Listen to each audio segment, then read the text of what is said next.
The towering chamber of the Galactic Coalition Council felt more like a coliseum than a meeting hall.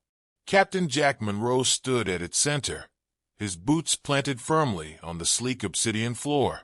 Around him, tiers of alien delegates gazed down, their expressions ranging from mild curiosity to open disdain. The air buzzed with an electric hum, an unspoken tension hanging heavy in the room. Jack shifted his weight slightly, his left shoulder straining under the unfamiliar heft of the prosthetic arm attached to it. The metallic limb was rudimentary by Coalition standards, little more than reinforced steel and hydraulics. Its simplicity was glaring in this room of beings outfitted with shimmering cybernetic implants, glowing bioluminescent skin, and whispering neural interfaces. "Captain Monroe," a voice echoed, sharp and precise. It came from Counselor Trithen, a spindly avian creature whose iridescent feathers quivered with every syllable. "Your presence here is an exception, not a norm. Humanity remains untested in the grand theater of galactic warfare. And yet, your planet insists on representation in this conflict." Jack lifted his chin. "We may not have your tech, but Earth has plenty to offer. We don't back down from a fight, and we've got the scars to prove it." A ripple of derisive murmurs spread through the chamber. A massive reptilian delegate, armored in scales that glinted like polished stone, leaned forward. His voice was a guttural rumble. "Scars are the mark of incompetence, human. A warrior who bleeds too often doesn't live to fight again." Laughter followed, a cacophony of alien sounds that grated against Jack's nerves. His jaw tightened, but he didn't flinch. Counselor Trithen raised a clawed hand for silence.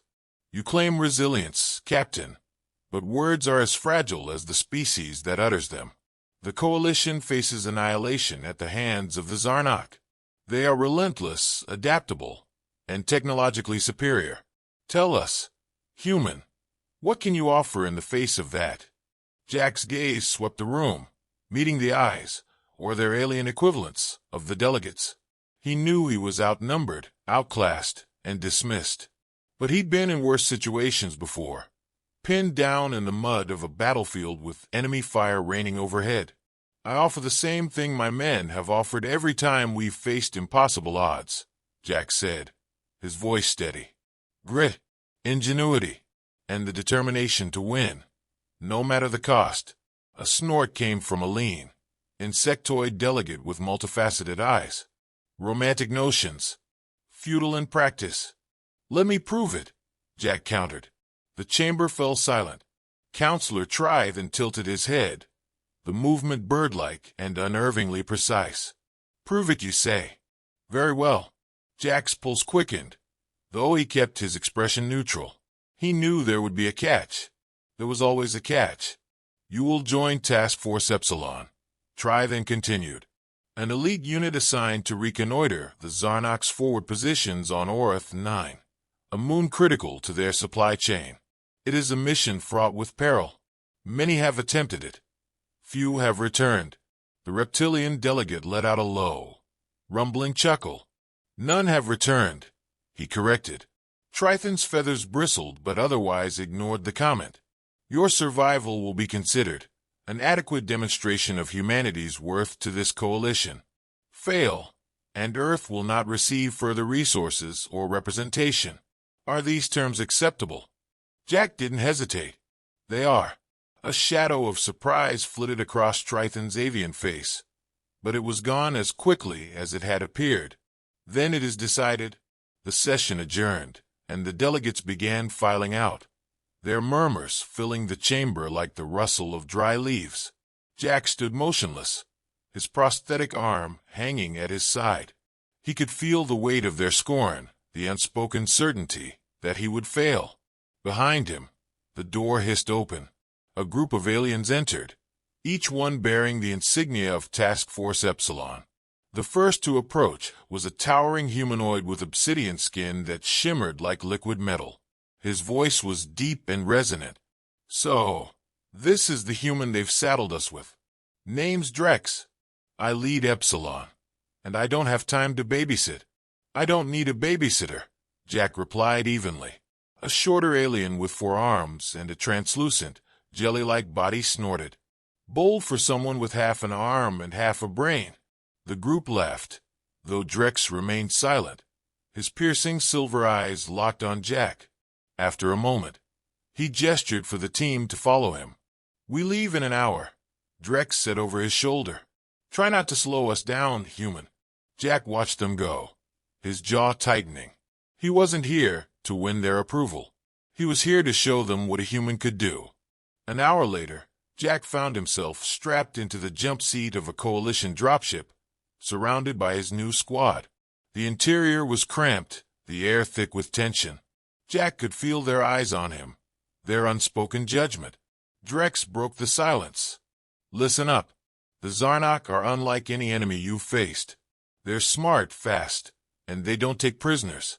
If you're lucky, you'll die quickly. If not," he let the sentence hang. Jack met Drex's gaze. "Sounds like a challenge." The jelly-like alien from earlier snickered. "You don't know what you're getting into, human. But don't worry. We'll make sure your death is memorable." Jack leaned back, his prosthetic resting on his thigh. "Appreciate the concern. Just make sure you don't trip over yourselves trying to keep up." The dropship shuddered as it entered the moon's atmosphere, the turbulence jostling them in their seats. Outside, the crimson landscape of Orth 9 stretched endlessly, jagged cliffs and swirling dust storms, painting a picture of desolation. As the ship descended, Jack's mind sharpened. He wasn't here for their approval or to prove humanity's worth to a council of skeptics. He was here to win, and he didn't care how impossible the odds seemed. The dropship's doors hissed open, and the squad poured out into the hostile terrain. Jack followed, his boots crunching against the rocky ground. Ahead of them, the unknown waited. The jelly-like alien smirked. "Welcome to hell, human. Let's see how long you last." Jack didn't respond. He simply gripped his rifle tighter and moved forward, ready to face whatever came next. The air on Orth 9 was thick with static, an unrelenting crackle that clung to the skin and hummed faintly in Jack Monroe's ears. The squad moved in tense silence, their forms half obscured by the swirling dust storms that painted the horizon in angry shades of red and ochre. Jack kept pace at the rear, his rifle held steady, his prosthetic arm gripping the strap of his pack. He could feel their eyes darting back at him periodically, each glance filled with skepticism or outright disdain. Drex, the team leader, raised a clenched fist, signaling the squad to halt. The towering humanoid scanned the jagged cliffs ahead, his obsidian skin shimmering faintly in the dim light. "Movement," he rumbled, his voice low and resonant. Jack followed his gaze, but saw nothing. The terrain was an unyielding maze of sharp rock and shifting sand, treacherous and unwelcoming. He'd seen plenty of bad landscapes during his time on Earth, but Orth 9 had a way of making even the worst look inviting by comparison. "We should move fast," said Crix, the 4-armed, translucent alien who had been the loudest critic since Jack's arrival. His voice carried a jittery edge, as though he were perpetually on the verge of panic or laughter, or both. "The Zarnak don't wait for invitations." "They don't need to," Jack muttered, his eyes scanning the cliffs for any sign of an ambush.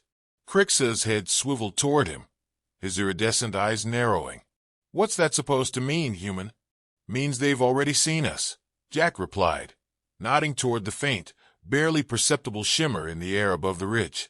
It was subtle, almost invisible, but Jack had learned to spot the tells. The Zarnak's cloaking tech had been designed to outwit advanced scanners, not old-fashioned human eyes. Drex's gaze snapped to the ridge. His silver eyes narrowed as he followed Jack's line of sight. "He's right," he said after a beat. "They're watching." Crix opened his mouth to retort, but the words never came. A sudden, ear-piercing screech tore through the air, followed by a volley of plasma fire that rained down from the cliffs. The squad scattered, their movements swift and precise, each alien diving for cover as the rocky ground erupted around them. Jack hit the dirt, his prosthetic arm absorbing the impact as he rolled behind a jagged boulder. The plasma fire was relentless, the air shimmering with heat as the Zarnak advanced. They moved like shadows, their forms indistinct and alien, their weapons deadly accurate. "Return fire," Drex barked, his voice cutting through the chaos. The squad complied, their weapons lighting up the battlefield with bursts of energy. Jack joined in, his rifle kicking against his shoulder as he aimed for the flickering outlines of their attackers. The Zarnak were fast, faster than anything Jack had faced before. But they weren't invincible. "Flank them," Drex ordered, gesturing to Crix and another soldier, a hulking, insectoid alien named Jexer. Jack watched as the pair moved, their forms darting through the dust. He kept his focus on the ridge, firing in controlled bursts to cover their advance. His prosthetic arm locked onto the rifle with an unwavering grip, the mechanical whir of its movements drowned out by the cacophony of battle. The Zarnak shifted their fire, their shots now targeting the flanking pair. Jack seized the opportunity, breaking cover and sprinting toward a closer position. The weight of his pack and arm threatened to slow him, but he pushed through, adrenaline coursing through his veins. As he slid into a new position, Jack caught sight of one of the Zarnak up close. The creature was a nightmare of serrated edges and shifting plates, its eyes glowing a cold, malevolent blue. It turned toward him, its weapon raised, but Jack was faster. His shot landed true, the plasma bolt piercing the creature's chest. The Zarnak fell, its body dissolving into a cloud of ash and metal fragments. Jack exhaled sharply, his grip on the rifle tightening. "Human!" Drex's voice cut through the din on your left. Jack spun just in time to see another Zarnak lunging toward him, its blade-like limbs gleaming. He swung his prosthetic arm, the reinforced steel connecting with a sickening crunch. The Zarnak staggered, and Jack didn't hesitate, firing a shot point-blank into its head. The battle raged on, the squad slowly gaining the upper hand. The Zarnak's numbers thinned, their attacks growing more erratic. When the last of them fell, the silence that followed was deafening. Jack stood amidst the carnage, his chest heaving as he surveyed the battlefield. The squad emerged from their positions, their forms weary but intact. Drex approached him, his silver eyes locking onto Jack's. "Not bad," he said gruffly, though his tone carried a note of reluctant respect. Jack shrugged, the movement stiff with exhaustion. "Just doing my part." Crix snorted, his translucent form flickering in the faint light. "Beginner's luck." "Luck had nothing to do with it," Jack shot back, his voice firm. The tension between them was palpable, but Drex cut in before it could escalate. "Enough. We've got what we came for." He held up a small device, its surface glowing faintly. "This intel might just give us the edge we need." Jack nodded, though his mind was already racing ahead. The Zarnak had been testing them, probing their weaknesses. This was just the beginning. As the squad began their trek back to the extraction point, Jack felt the weight of their scrutiny. He knew he hadn't won them over. Not yet. But he had their attention. And in the silence that followed, he allowed himself a small, grim smile. The Zarnak weren't the only ones who could adapt. The extraction point was chaos. The squad barely made it back, dragging their injuries and spent ammunition through the dense dust storms. The Coalition shuttle that touched down to retrieve them was barely holding its own against the atmospheric turbulence. By the time they boarded, the entire team was coated in dirt, blood, and exhaustion. No one spoke during the ascent back to the fleet. There was no need to. The unsaid hung heavy in the air. The mission had been a success, technically. Drex handed over the glowing data core as soon as they reached the command deck of the Coalition flagship, and the officers' reactions made it clear how valuable the intel was. Jack stood off to the side, wiping dust off his weapon, his prosthetic arm creaking faintly as he adjusted his grip. The faint murmurs of praise around the room weren't directed at him. They were for the squad leader and the Coalition's superior tech, as if Jack's presence had been incidental. He didn't care. The tension was familiar. Recognition wasn't what he'd come for. "You look like you've been through hell," a voice muttered beside him. Jack glanced over to see Crix, the translucent, four-armed alien who'd spent the entire mission questioning his worth. Crix's flickering form seemed oddly subdued now, his gaze darting to the prosthetic arm with something that might have been guilt. Jack gave a faint shrug. Not my first trip. For once. Crix didn't have a snide remark. He hesitated, then muttered, I didn't think you'd make it. Not gonna lie. Jack didn't look up as he locked his rifle into its charging station. You're not the first. Before Crix could reply, Drex's deep voice rumbled through the air. Squad with me. We've been summoned to the council chamber. The council chamber was just as imposing as before, but this time, the weight of the squad's presence was different. The delegates' gazes lingered on Jack as he entered, a mix of curiosity and unease in their expressions. If they'd mocked his presence before, now they seemed unsure what to make of him. Counselor Trithan, his feathers still iridescent and precise, spoke first. Task Force Epsilon, your mission was perilous, yet you succeeded. The data you recovered confirms the Zarnak are massing for a full-scale assault on the Coalition fleet. We have days, perhaps hours, before they strike. The murmurs of the council rose like a tide, their alien voices blending into an indecipherable hum. Drex stepped forward. With respect, Counselor, we'll be ready. The data also reveals weaknesses in their formation. If we strike first, we might be able to disrupt their plans. Try then tilted his head, considering. Perhaps. But such an offensive would require coordination and ingenuity. Attributes the Coalition has not always demonstrated under pressure. The veiled insult stung, but Drex said nothing. Jack, however, stepped forward. His boots echoed sharply in the chamber. Then let us lead it, Jack said, his voice cutting through the noise. The murmurs stopped. All eyes turned to him. You speak boldly, human, Trithan said, his tone sharp. Do you believe your team is capable of overcoming the Zarnak in open combat? Jack held his gaze. I believe my team can do what needs to be done. We've already proved that we can think on our feet, and we know the Zarnak's tech. They rely on it too much, just like the Coalition does. That's their weakness. The chamber was silent for a long moment. Then, slowly, Trithan nodded. Very well. Task Force Epsilon will spearhead the assault. But be warned, Captain Monroe. Failure will doom not just your squad but the entire Coalition. Jack inclined his head. Wouldn't be the first time I've had to carry the weight of the world. The council adjourned, and preparations for the assault began.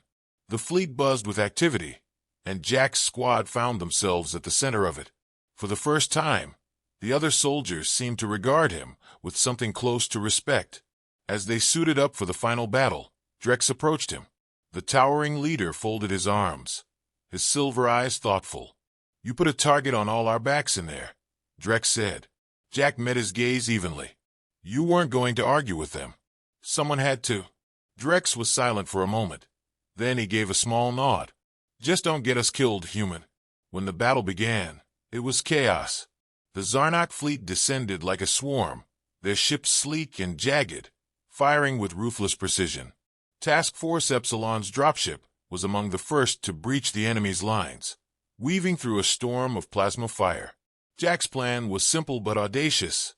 They would board the Zarnak flagship and disable its command core, throwing the enemy fleet into disarray. It was a mission designed for failure, but Jack had learned long ago that the best plans were the ones no one expected to work. Inside the Zarnak ship, the fight was brutal. The corridors were a maze of sharp angles and hostile forces, and the squad had to fight for every inch of ground.